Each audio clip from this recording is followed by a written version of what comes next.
If 3 to the x minus 1 equals 2, what is 9 to the x plus 1?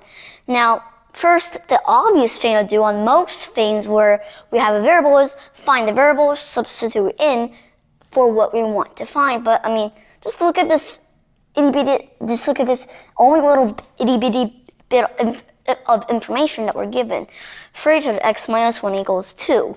Now, 3 to the 0 is 1, 3 to the first is 3, 2 is in the middle of 1 and 3. That means x minus 1 is a fraction, and then we have to do all the algebra, find what x is, and then of course probably x is also a fraction or decimal or some kind of wacky notation, and then we have to substitute that in. And then we have to raise 9 to something, and multiplying copies of 9 is really tiring. So really what we want to do is not all that algebra. Now we see x minus 1. We can write 3 to the x minus 1 as a quotient of powers. It's just 3 to the x divided by 3. That's just the 3 to the first. And that equals 2. But hey, maybe we don't even need to know what x is, because check this out. If we multiply both sides of this equation by 3, we get 3 to the x equals 6. And again, this doesn't tell us x is 2, because again, 3 squared is not 3 times 2. Now, that's all we can do with this bit of information. Now let's look at what we want to find.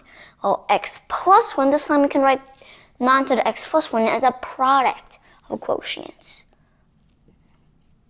9 to the x times 9. Again, that 9 is just a 9 to the first power.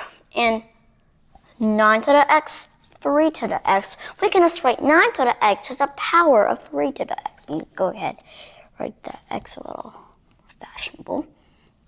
We can just break off to 9 as 3 squared times 9. And power of power, we multiply the exponents. Just have 3 to the 2x power times 9. We use the commutative property of multiplication. We get 3 to the x times 2. And then we can basically use the power of power rule in reverse, and then get 3 to the x times 2. Of course, this simplifies to 3 to the x times 2. That's the same thing as 3 to the 2x power. And we know what 3 to the x is. 3 to the x is 6. It just has 6 squared times 9. Of course, we know what 6 squared is. That's much easier than multiplying a bunch of copies of 9. And then we can just use a little simple multiplication algorithm. 9 times 6